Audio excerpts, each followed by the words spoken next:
It's February the 5th, 1996. The survivor is Rosette Fischer, Ziegelfarb. Mary Rothschild interviews in Los Angeles, California, USA. It will be in English. It's February 5th, 1996. I'm Mary Rothschild interviewing Rosette Fischer for the survivors of the Shoah Visual History Foundation. It's February 5th, 1996, tape 1 with Rosette Fischer. Please give us your name and spell it. My name is Rosette Fischer, R-O-S-E-T-T-E, Fischer, F-I-S-C-H-E-R. What was your maiden name? Ziegelfarb. Want me to spell it? Yes, please. C-Y-G-E-L-F-A-R-B. What was your... did you have any nicknames when you were growing up? Reisele. What is your birthday? My birthday, September the 23rd, 1923. Where were you born? Lodz, Poland. What do you remember about your childhood? I remember a very, very happy home.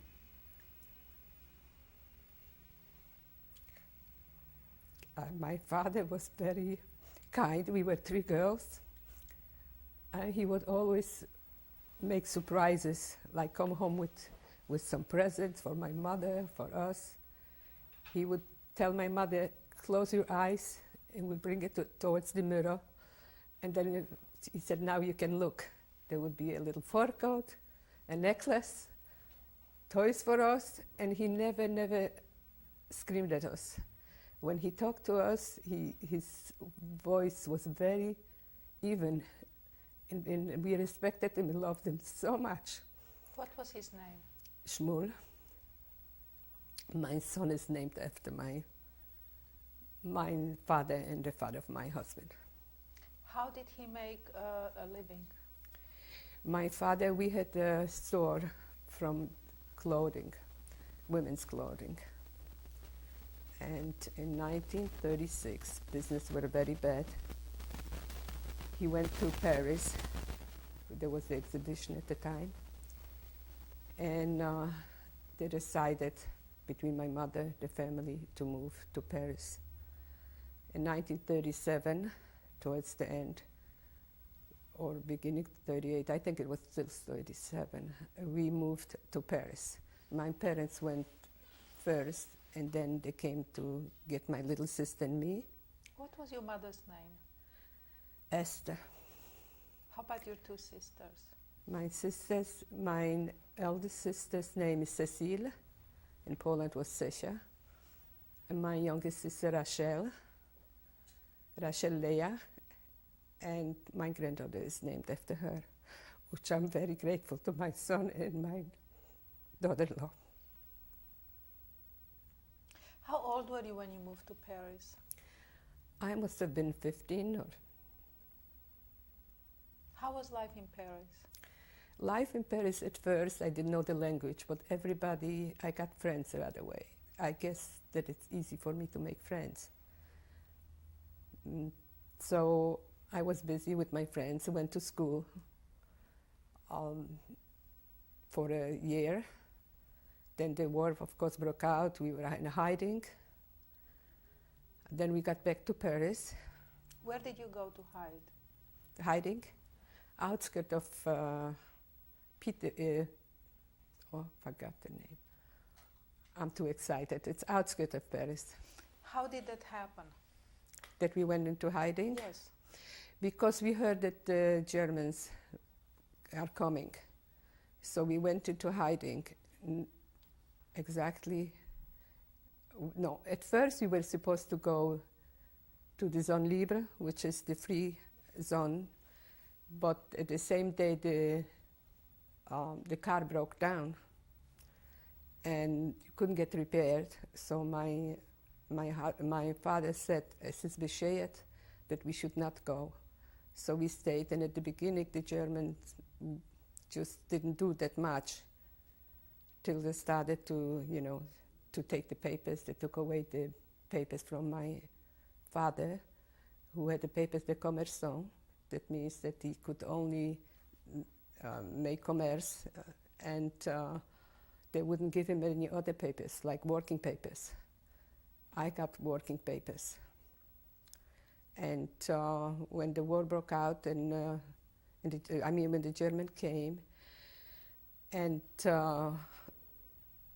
my father couldn't do much, so I acquired for a job which will permit us to stay, because without a job there wouldn't be anything.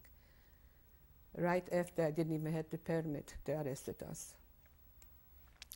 Who arrested you? Two French civilian detectives, I guess. I was ready to go out from the house. A friend of mine would come and pick me up, and I thought it was him, and and somebody knocked at the door, and there were two Germans and didn't let us go out.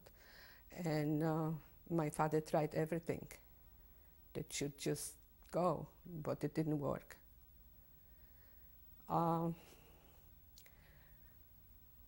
We walked, all the four of us, my little sister, my mother, my father, and me, to the prefecture. And I have to say that they probably didn't want us as much as they wanted my parents. They took us to a depot, à la mairie, and there they even sent us out for some bread. But we wouldn't leave our parents. Their French was poor, and we wouldn't leave no matter what. So from there we went to la prefecture, and from the prefecture they sent us to Drancy. Drancy was a camp outskirts of Paris. And the only good thing about Drancy was that the family was together. We did not sleep together, but we had my father eating with us and so on. Our friends still could send a package from here and there. And at the time that we were there weren't too many deportations. But one day came a convoy with children.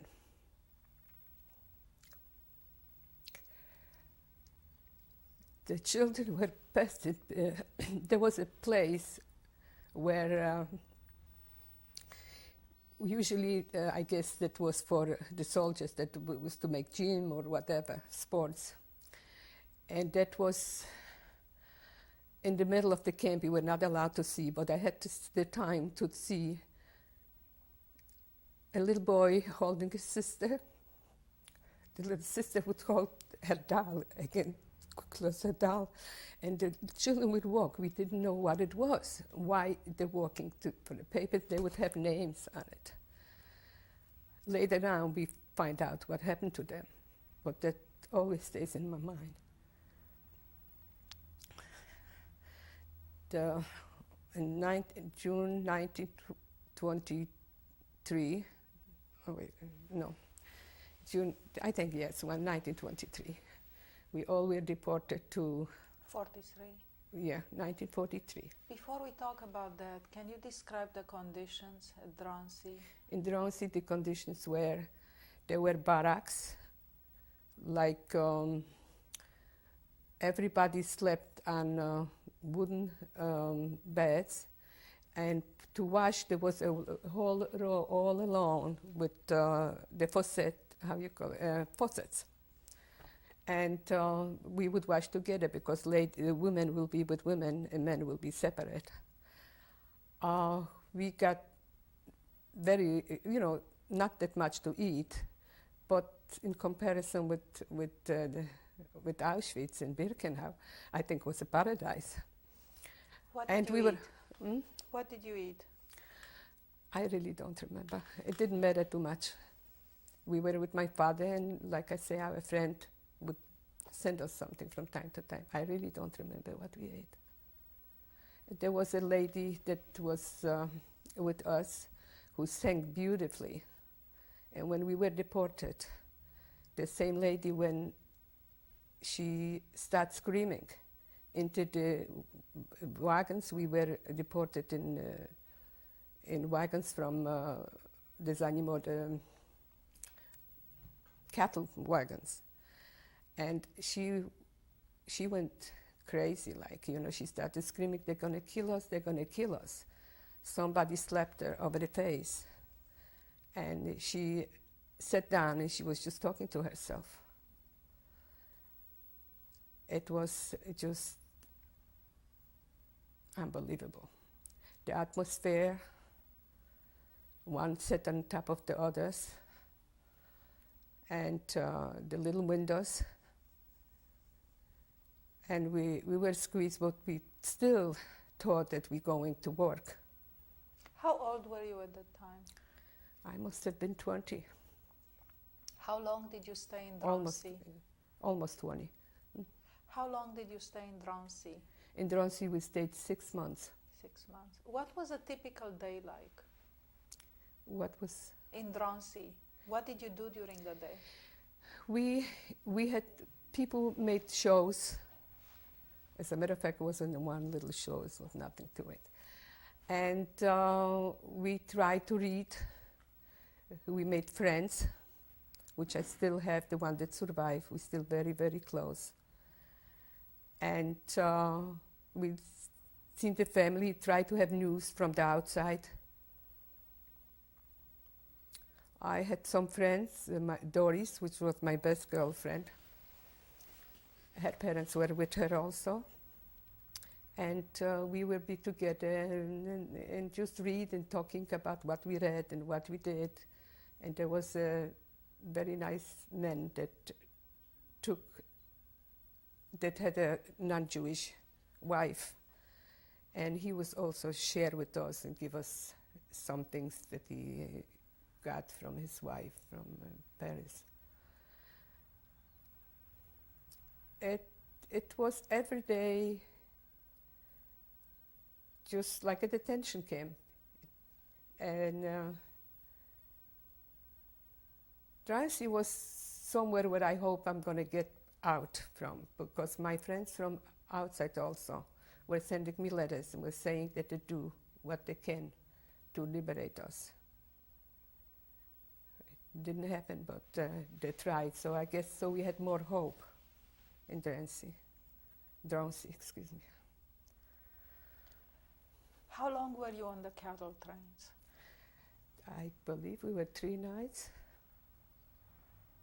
3 nights. That was a nightmare. Who was with you? My father, my youngest sister, my mother, and I. And of course, my friends that we made. I have here a friend that his name is Maurice Kornberg. And he was with his family too. And they retarded the deportation from 1 day because he spilled some coffee on his leg. And but they were yelling, and you know, I guess that I don't have to talk about that because everybody knows what was going on. There was no place where to go to the toilet, you should excuse me. And we were squeezed, people were going mad. It was just unreal. Just unreal. Did you know where you were going? No, but they taught us we were going to work. What happened when you arrived? When we arrived in Auschwitz, there was, of course, screaming, yelling, a lot of SS in uniforms. They started to separate people back to the right, to the left. They separated my father from us. My mother, my sister and I took my mother in the middle. They were looking at us and they looked at my mother, looked at her, and they said, well, I think you still can work. We didn't know what it means. How old was your mother? My mother must have been 44. Was a young woman, very pretty. As a matter of fact, when we think about it, they used to say, don't walk with your mother because it doesn't do you justice. She was very pretty and very good. My mother and I were constantly in camp. I mean, together in camp. What happened that first day?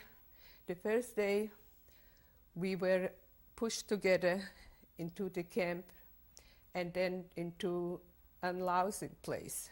We didn't know what it was. Everybody, they took away all our belongings, or a little bit, whatever we had. They cut our hair.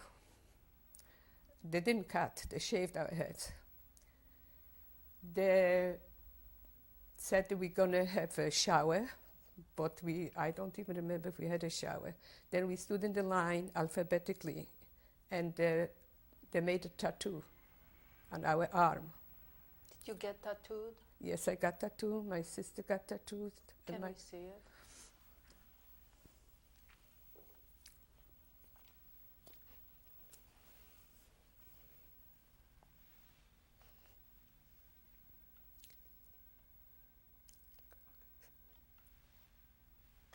Thank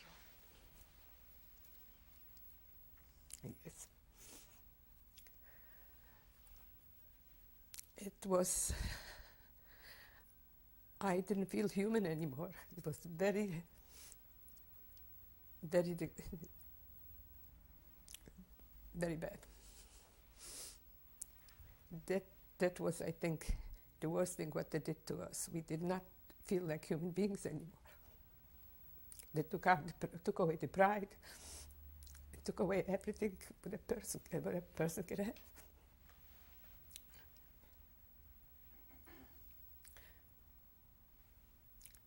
Would you please ask me a question, because it's hard for me to. What happened next? What happened next? Yeah. We went to a big barrack. There were little girls from Slovakia, I guess.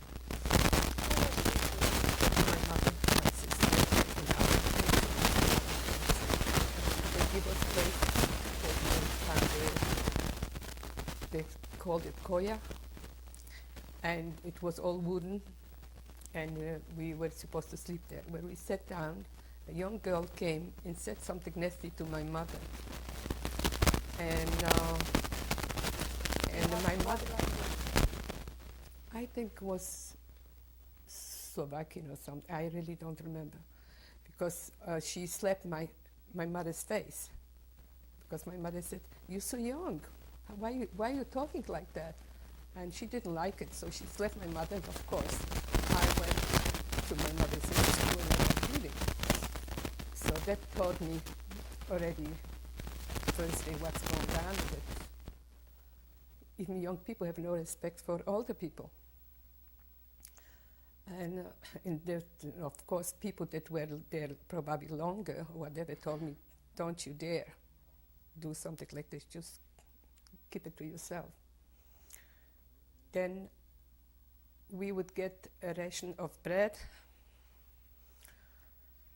and my mother cut it in three. And she didn't let us eat everything at once. Of course, we were younger, we wanted to. So she would give us a portion from hers. When we saw this, we said, "No way." So we listened to her, and we would eat our portion at the time when she wanted. We were taken to work outside. We would take stones from one place and put it in another one. Then the following day we would take them and put them back. It was just to make us tired, and nothing constructive. What were you wearing? One day we were wearing pants, old pants, with a khaki top, which has a cross on the back from paint, a cross in the back. And then we had kerchiefs, some kind of kerchief everybody wore. What kind of shoes were you wearing? We had wooden shoes. What time of the year was it? That was June Of what year? 1943.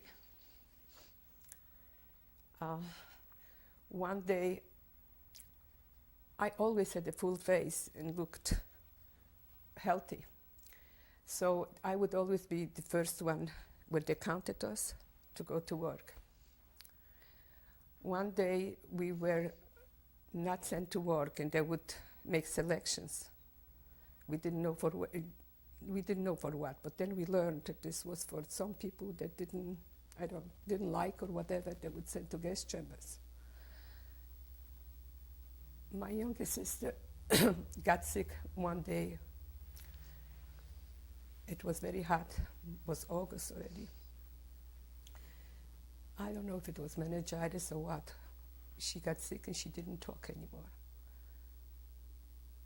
We took her to the barracks, and then from there they took her to another camp, which was adjacent to our camp, and to like a hospital. They called it Revere. She was very pretty. I had a friend that I found when we marched to work. This was 3 months later, I think, that would send us little packages through somebody. And he said that he would send something. His name was Simon Gutmann. He recognized me from France. And he threw over the wires, he threw some shoes. Each day he threw something else. And when my sister went to the hospital, she survived only 4 days.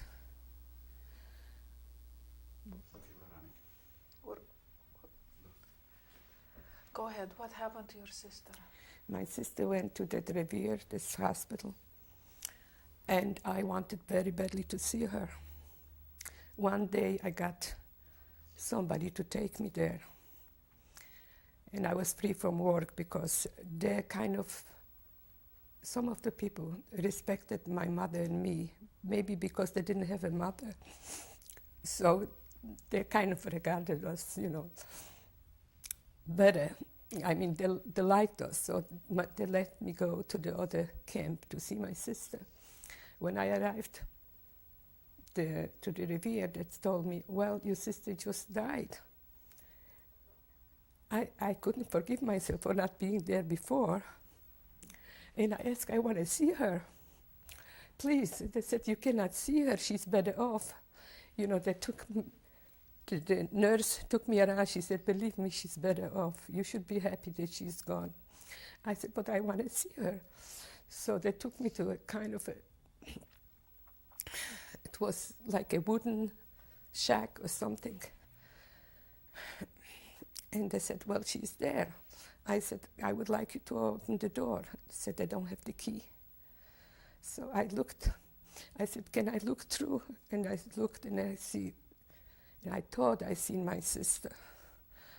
I see so many women, so many people, one on top of the other, with their eyes open, with their arms spread and leg one on top.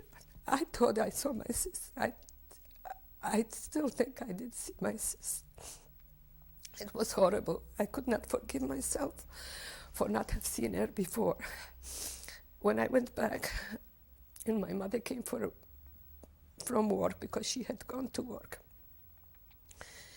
I put on a face and I told my mother that my sister went to another camp, that they took care of her, that my friend made all possible, and that she went to another camp. So I don't know if my mother believed me or not, but she didn't say anything. Another time, when we worked together with my mother, somebody that was already, we worked indoors. We worked in a Weberei where we were making supplies for soldiers. What kind of supplies? That was, we made long strips of some kind of rubber. And they said it was for tanks. And we had to deliver that much every day. But with the time, some of our friends find a way to mark it, and to take off the mark, so we wouldn't be punished that we didn't make that much that day. My mother had made another kind of work in the same barrack.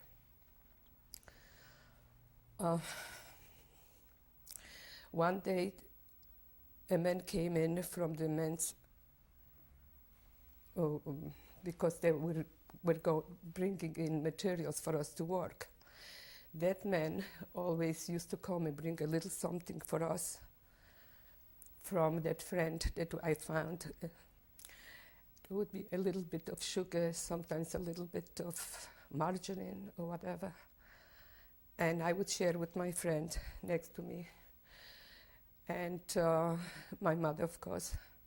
One day he came very happy, the same man, and he said, "You know what? Your father is alive. Your father came from Jaworzno to Auschwitz.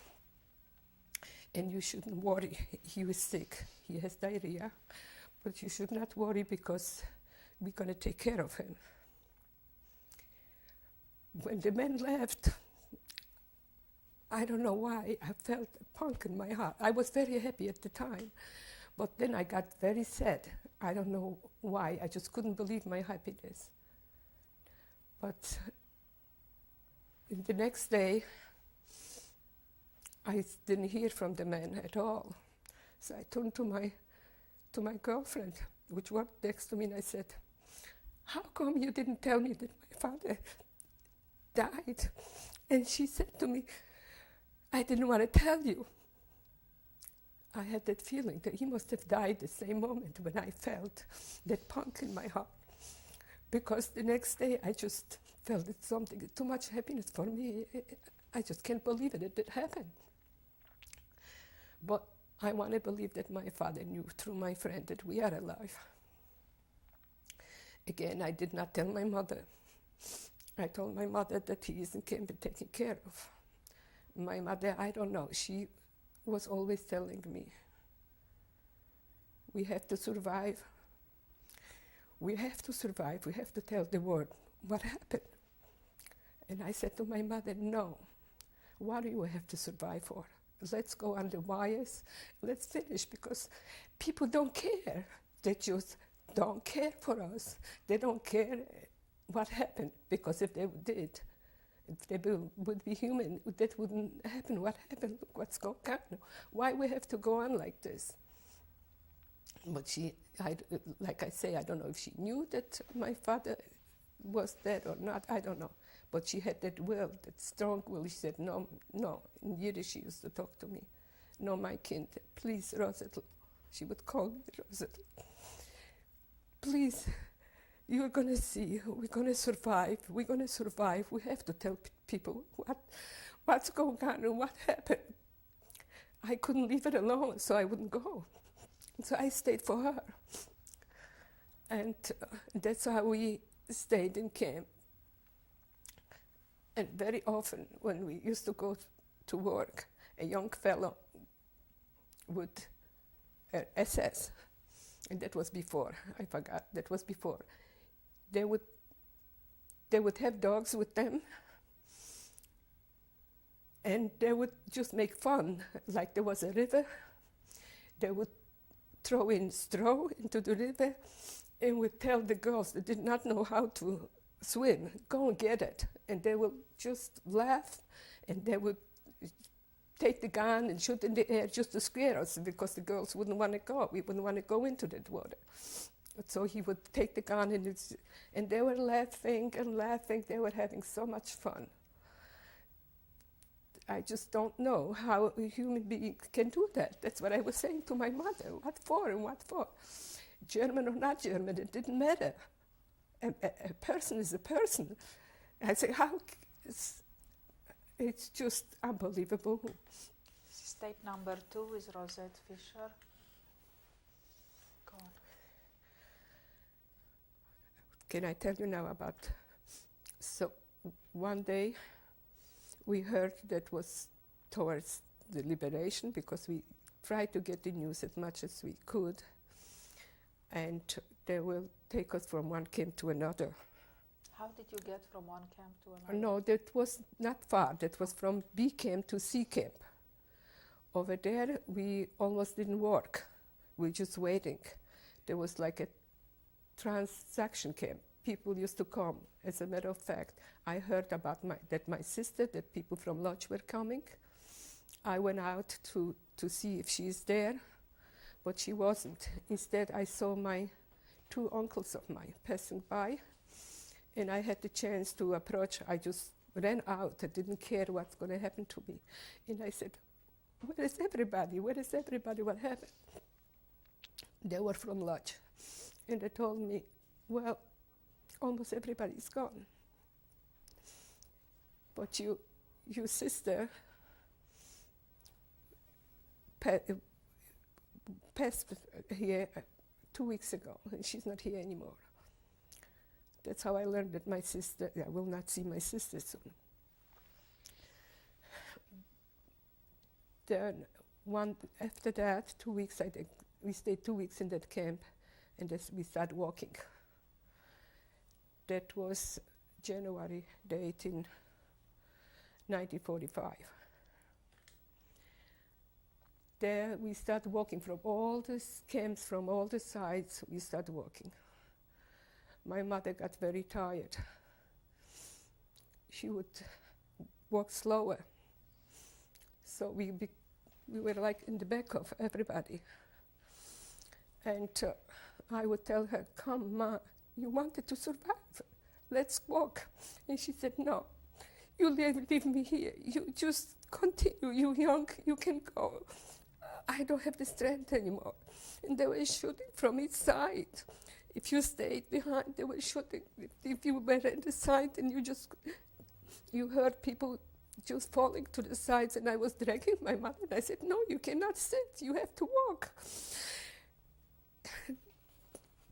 That was me, that was the strong at that time, and I would drag it towards almost the middle or whatever, so we wouldn't be at the end. And when everybody was sitting for 5 minutes, I didn't let her even sit. And she was begging me, she couldn't do it. Finally, we arrived. After 3 days, 3 nights walking, we arrived to Ravensbrück, where everybody was in a big hall.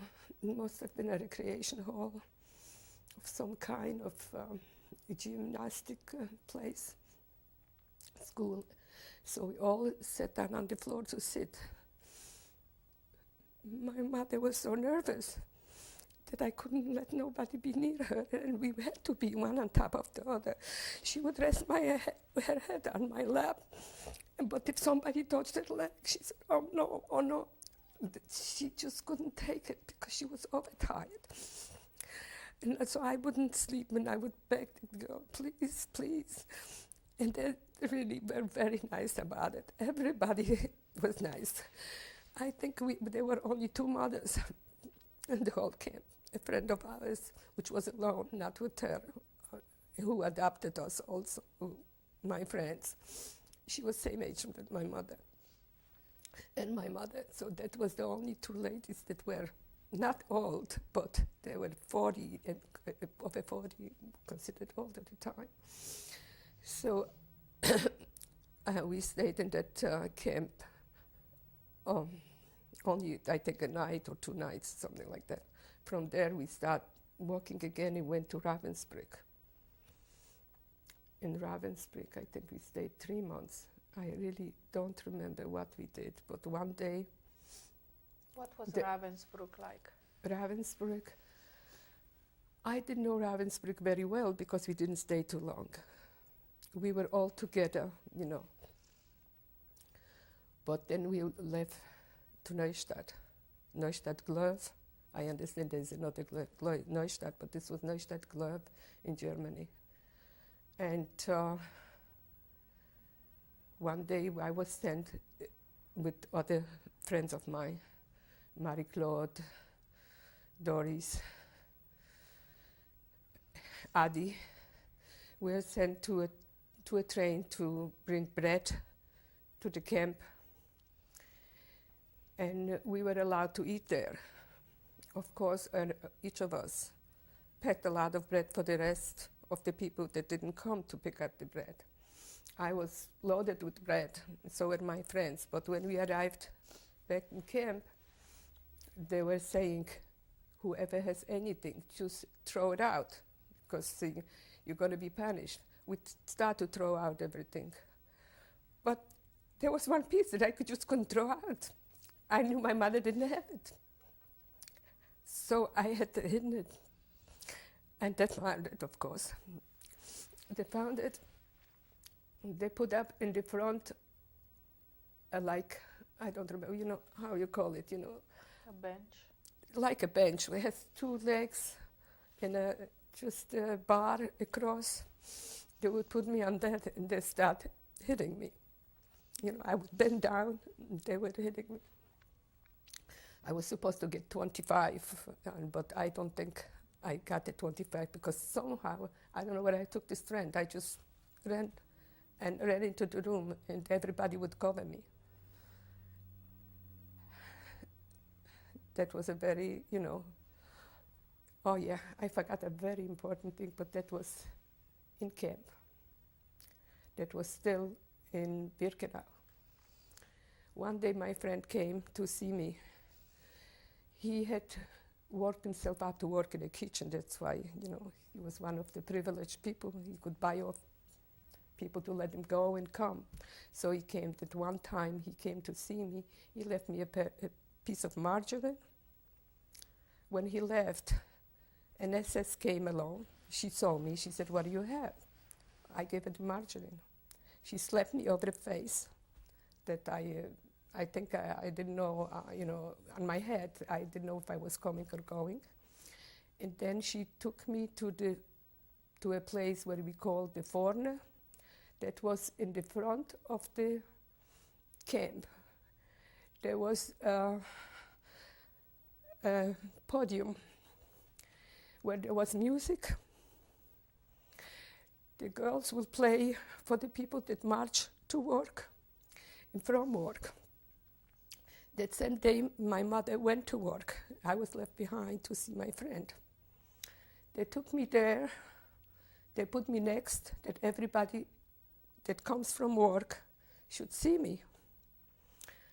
And I was going to be punished to be in a special, oh, I forgot how you call it. I'm very confused, I'm sorry. Where it's a dark room, where it's 4x4, they told me whatever. I was going to be punished, severely punished, and they wanted everybody to see that I'm getting punished. It didn't matter to me that I'm going to be punished, but what matters to me, that my mother will see me, that she's going to pass by and she's going to see me, and how she's going to survive by herself. She wants to live. Yeah, I don't know what happened after maybe 2 hours of standing there, or I don't know, it seemed 2 hours. Somebody came and got me there. If it was my friend that did it or somebody else, they took me off from there. And I was back into the barracks. It took 10 days for me. I had a nervous breakdown after that. I wasn't standing in the front anymore because I couldn't stand on my feet. I couldn't eat. I couldn't drink. My friends would hold me up in the back to be counted because every day they counted us. They were hiding me, they were doing the best, but I just couldn't. My tears would come out, and I just didn't talk, and I would just not stop crying. I couldn't swallow. I remember they changed the bread for something like from somewhere, I don't know, an apple or something. My mother would scrape and give it to my mouth. It took 10 days till I really started coming back to myself. That was a very bad experience for me. And after the camp, I had nightmares. All those nightmares, I don't know if they did something to me because I'm still taking some pills that the doctor prescribed for me after the war.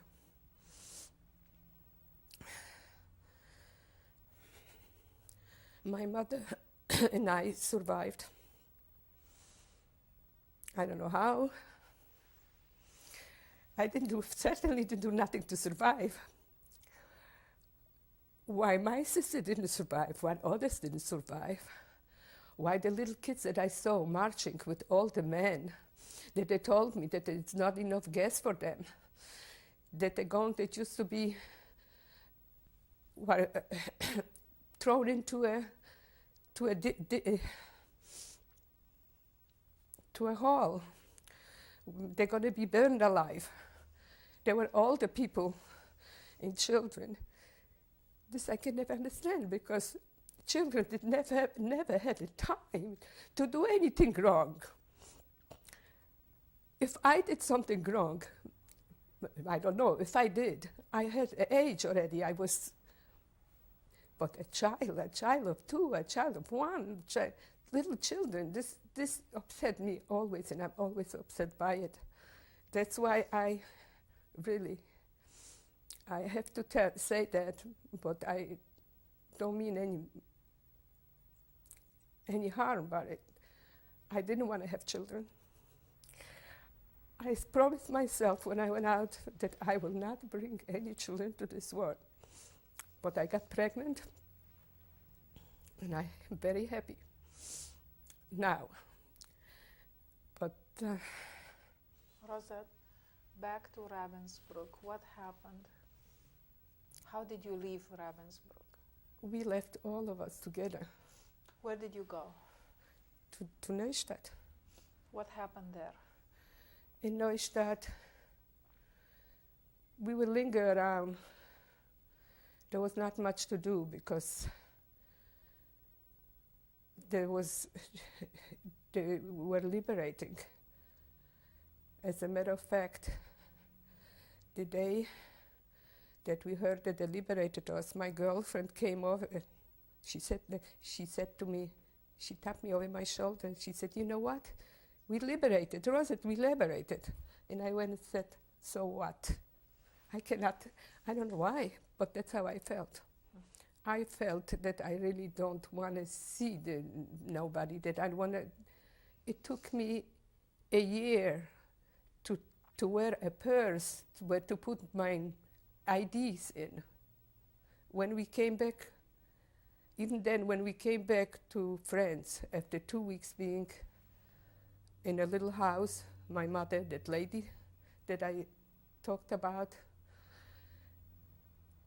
and my friends, we were in a little house in Germany waiting to be transferred back to France. When we were transferred back, and the plane, and the train, coming into France, they will come and ask, who is French? Who wasn't born in France, they didn't give money. Who was born in France, they got 100 francs or something. My girlfriend, Marie-Claude, came over to me because it hurt me. I said, even now? They're making a difference, even now? So she came over and she split the money with me. She said, "Here, you're going to have money to buy bread." We didn't know what's waiting for us. So even then, maybe that's why I didn't believe in people. But I have to say that I have many, many good friends, and there are some good people. What happened the day you were liberated? The day we were liberated, What day was it? May the 2nd, What year? 1945. What happened? What happened? We were in barracks, and all of a sudden we heard noises. Everybody got up and everybody was screaming. And everybody ran out. In the morning the Russian came, and later on the American. I was just keeping with my mother. Nothing mattered to me. But they did it for me. I mean, they took me, we were very close, and we all went into a little house where the two ladies, the two mothers, took care of the youngest. And they would provide some food, and they would cook. And I have to say, the day my mother got liberated, she was not the same, because she was afraid to be have a slap. Since that girl slapped and all, she was so frightened to get, but that she always walked away. She wouldn't. But that day, the day that she got liberated, she kind of, she came to life. She took over, and they were cooking, and she was so busy with us, so busy. And the French people took us to Paris. And my mother lived with me, and she took care of everything. My sister came to Paris from Poland. Of course, we start acquiring about all our families, and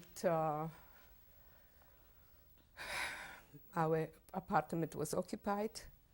We found a very nice young man that lent us an apartment with cold water on the flat, of course, but we were very happy to be ourselves there. And also, when we came, we were greeted by some people that took us to Hotel Lutetia, which was a beautiful hotel. There was food prepared for us, and we didn't have where to go. So we stayed 2 weeks in that hotel till that young man offered that apartment. My mother took care of everything, like I say. Do we have much more time? Go ahead. Yes. We had news from my uncle, who was the only one survivor, from my father. My father had a family of 5 brothers and 2 sisters. They were all married. My youngest uncle only survived, who is the same age that I am. My mother had a sister, and she had a family because my mother was an orphan since she was 8 years old. So she had only one sister, and the sister had a family. Nobody survived. I'm getting dizzy.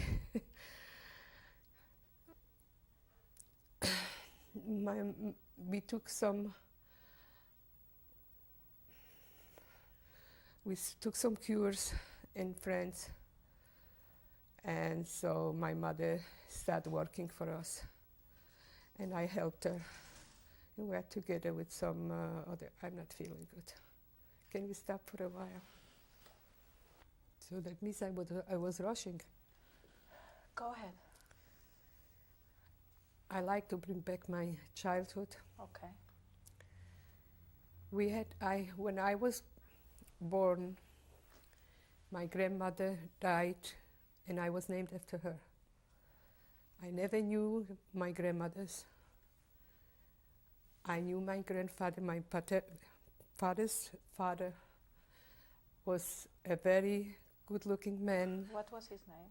His name was Mordechai. He was modern. He had a chain, short clothing. He wore a gold chain, and everybody in town respected him.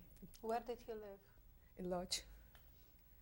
He, as a matter of fact, when he died, half of the town went to his funeral. I was 7 then, couldn't read, but I somehow figured it out. I had a grandfather, my mother's father, who wore long clothes. He was religious. He lived with us. He took care always of us. My father respected him a lot. He was very loving. Even the non-Jews used to call him the clean grandpa. He had a white beard. He wore a Jewish hat and he wore Jewish clothes, but he cared about everybody, not only about us. He cared about the children in the court, if they were dressed properly, if they were warm. I loved them a lot. What was his name? His name was Willie Wolf. My grandson is named after him. And I have to say thank you again. What happened to them? What happened? My dad died. They died.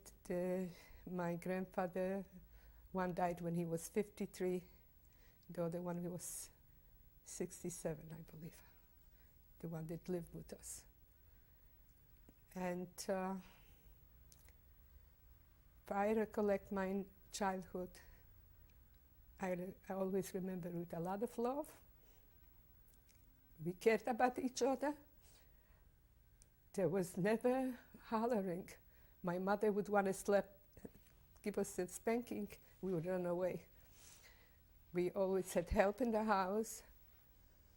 And I guess till we went to France, life was very sweet. In France, of course, it was more difficult. My father had to work. He didn't know the language. So that was hard. And then, of course, the war made it very hard for him in thinking that he has a daughter and a family that is still in Poland. He used to say to us, please, children, finish your food. Who knows if your sister has anything to eat? Come on, finish your food. I was a poor eater, but during the war I started eating, I think, for two. And we cared. Did they observe Shabbat in your home? Oh yes, we observed Shabbat. My father, even though that he was not religious and he was smoking a lot, but he would never light a cigarette on Shabbat. When it came to the candle lighting, my father would put away the cigarettes and didn't take a cigarette back till Shabbat was over. Not because he was so religious, for the respect of my grandfather and for the respect of, just the respect of the family. I wish that in America the family should stay together just as close that we stay. Somehow it seems to me that everything is just falling apart. My cousins, my children don't know the cousins. We came to America my husband came to family, to first cousins. They have other cousins. It's not the same. Rosette, what happened the first few years after liberation in Paris? When did you meet your husband? My husband came to see my sister. He heard that my sister came from Poland, and he knew my sister from Poland. He came to see her. And then when he met me, of course he didn't speak any French, so I went with him to the American embassy because he said that he has family in America, and he started to make his papers. When we got married, he wanted to go to America. What was his name? My husband's? When I met him in French was Fulek, in Poland was Fulek, in French was Felix. Came to America, it became Ralph, but his name is Raphael. Yeah, so. So when did you get married? We got married in 1947, January 1947. Where? In Paris. What did you do after you got married? Me? Yes. I didn't do anything. Where I did didn't you have live? any skills. Where did you live? I lived on Avenue Jean Jaurès in Paris. one bedroom, one dining room, small kitchen, and a little entrance hall. And my husband worked very hard. He started to work at 6 in the morning, came back at 10 in the evening. After 1 year, my son was born, Claude. I'm very proud of him. I loved him as soon as I saw him. And when he was 4 years old, we left for America, just because to save him. Where did you come to America? We came to Paterson, New Jersey, a hole in the wall. I hated it from the beginning. Little houses. In the summer, I said we're not gonna need to go for vacation, because we used to go every year in France and in Poland. We used to own a house in Poland, you know. And I never spent any summer in a city. So, but the summer came, it was so sticky. It was a valley. So my husband sent my son and me to the mountains, famous Catskills. And from then on, we used to go every summer for 2 months to the Catskills. When was your daughter born? My daughter was born in Paterson, New Jersey, 1956, September 30th. Going back and forth. What is her name? Her name is Kathy. She's named after my mother-in-law. When did you come to California? To California, 1963. My husband came in December 1962. I came in March because we were selling the house in 1963 in March with my little girl.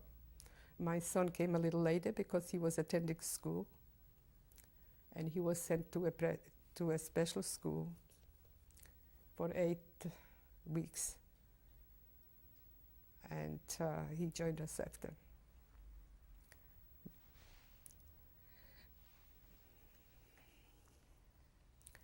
Why do you think you survived? I don't know why I survived. I survived, yeah, I think thanks to my mother I survived. But there wasn't such a thing that one survived or the other one didn't. I think it was just like a lottery, without buying the ticket. It just happened. Are your children married? Yes. Do they have children? Yes. How Not both of them. My son has 2 children. One is Avi, he's 13. He just was bar mitzvah. The little girl is 7. Tape number 3 with Rosette Fischer. What happened to your mother? My mother came with us, of course. She came after 5 years. We became citizens, and my mother, my sister, my brother-in-law, they all came to Paterson, New Jersey. My mother, when she sat down outside the house, she said, "This is the happiest moment of my life. I feel so good here." She had remarried, and he was a very nice, we called him Pepe, very nice gentleman. He loved my children as he loved his own. And we stayed till 1962. My husband left, and then in 63 I came with my mother, with my stepfather, and my little girl. We came to Los Angeles. There were more in my house than there were in their own. My stepfather passed away in about 25 years ago, I would say. So my mother was alone, but she was constantly with me. Even now, when I do something in the kitchen, she used to go around and put an apron around me and say, "Come on, you're going to get dirty." And I say, "Oh, come on, don't bother me." Now I'm putting on the apron. I just feel her presence all the time. She passed away 5 years ago, but she will still be with me as long as I live. I loved my father a lot. I think when I was younger, I loved my father even more than my mother. But what happened to my father happened to many people when I was young, and it's just, I got the gift to have my mother that long, and I guess that's why I'm sure that everybody's missing their mother, but I'm missing it so much because she was that long with me. She was all alive with me, all the time. And that's why I miss her so much. And my children loved her a lot too. They used to call her Meme. And even the little girl that doesn't know her, because she was only 3 months old when my mother passed away, she will talk about her. She thinks she knows her. My mother was a very bright woman. When she heard that somebody got converted or somebody got adopted, she would say it's the biggest mitzvah that you can do. And I always think about her as a great, great lady. And I wish I could talk to her. And I wish she would have the interview instead of me. But I'm speaking in her name, and I want to say that we're going to do everything we can for Israel. She loved Israel. She said, without Israel, we can't exist. It will happen the same thing that happened before, that happened to us. Children, she would say in Yiddish, why are you buying another dress? Another dress? What do you need so many dresses for? Can't you do with less dresses? Send the money to Israel. She was a member of Pioneer Women.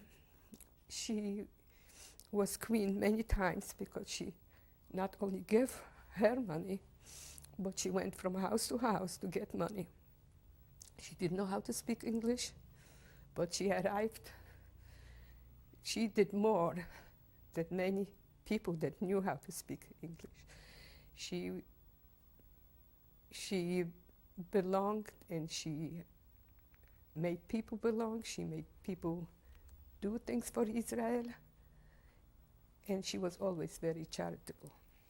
When she was younger, she used to work for brides that didn't put dowry for brides because she knew how to sew.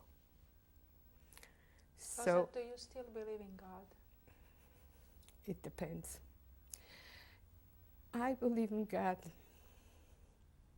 I believe in a higher power. I don't know what is that. I believe that everybody should believe in the same thing, in being human. And religion shouldn't count that much, but they're forcing us. They're forcing us they're reminding us that we are Jews, and I'm proud to be a Jew, and my son went through the Yavna.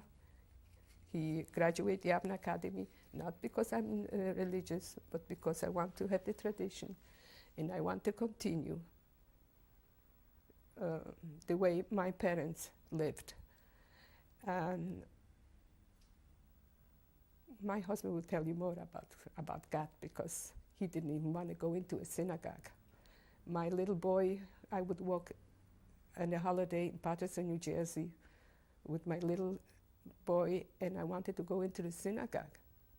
But he said, go ahead, go. But I'm not going in. I said, listen, I'm not going to go without you. You have to come with me. I felt strange not to go in. Not that I believe, but I felt that it's my duty. I want to pray for the one that did not survive. I want to ask why. I always can never understand why. Why things happen the way, such bad things. There was no reason for it. Nobody hurt anybody. But there's no answer for it. There is no answer why. Why I survive, why my sister didn't survive. I have no answer for it. The question is always the same. Why me? I never say why I got sick. But because I'm like everybody. It can happen to me, can happen to anybody. But I'm asking, why are people so bad? Why do they need that power to have so much power over other people? For that matter, they have to kill, they have to do things that gas people alive. I cannot understand. I still cannot understand.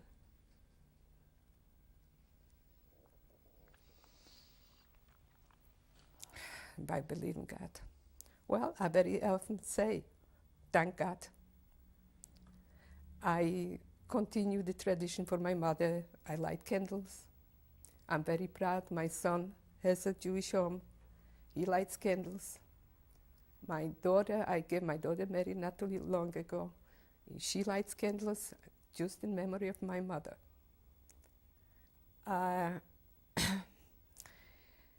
It's like I say, I don't know if I believe in God. I think I don't. But there again, there must be something. But why does God have to, if there is a God, why all these things happen? God's supposed to be good. So I don't want to say that because my grandchildren listen to me. It would be very bad. But I want them to believe in something. It holds the family together. Tradition, I believe, holds the family together. And therefore, I want them to be good. You know, I want them to have a good life, and I worry about them. I worry so much about my grandchildren. You hear so much going on, anti-Semitism all over. And I say to myself, did I have the right? Did I have the right to bring those children to the world? Look what's going on. But I hoped that the world gets more intelligent, who knows, more aware of what happened, and that they will see to it that Israel should exist, because without a country, we are lost. Nobody can, you have no identity. Even though America is good, everything is fine, but you're still a Jew. And we have to have Israel. And and when something goes on in Israel, I pray, I pray, and I'm proud of people, and I'm grateful to the people that give us Israel. Because they give their lives. We only give money. Thank you very much for your testimony. Thank you. Go ahead. This is a picture of my mother, Esther Ziegelfarb, and my father, Shmuel Ziegelfarb. It has been taken sometimes around 20 or 30. In the 30s or in the 20s. No, years, I don't know. Exactly. Where? On Lodge. Poland? 40 or 40. Go ahead. This picture is taken in France, in the country. The first girl to the left is a friend of mine, Jeanette. Then it's me. Your name? My name is Rosette. The next is my first girlfriend that I met in Paris. Her name was Betty. And the last one to the right is my sister Rachel. That was in Paris. Okay. This is my little sister Rachel. She was born in 1926 in Lodz, and she was deported with me to Birkenau, Auschwitz. She died in camp 3 months later.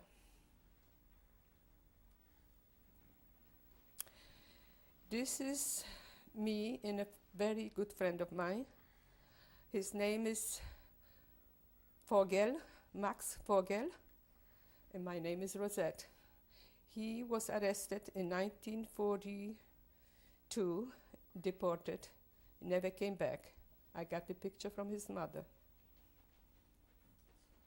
The picture was taken, I believe, 1942. Where? In Paris. Go ahead. This picture is of my family. The first to the left is me, Rosette. Rosette. Next to me is my husband, Ralph.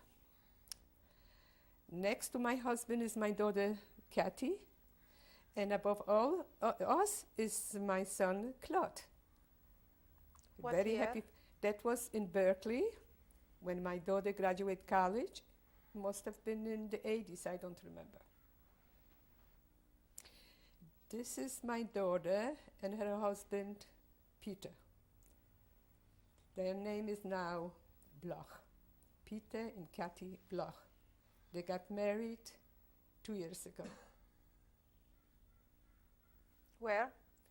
All here in Los Angeles. Had a beautiful wedding.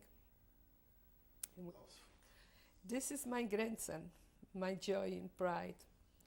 His name is Avi. Avi is now 13 years old. He was born in Berkeley, San Francisco, in San Francisco. Whose son is he? He is the son of my son. This is my granddaughter, my sweetheart, and she is 7 years old, and her name is she's named after my little sister, which Rachel Leah, what we calling her Leah. She's a little devil, and I love her.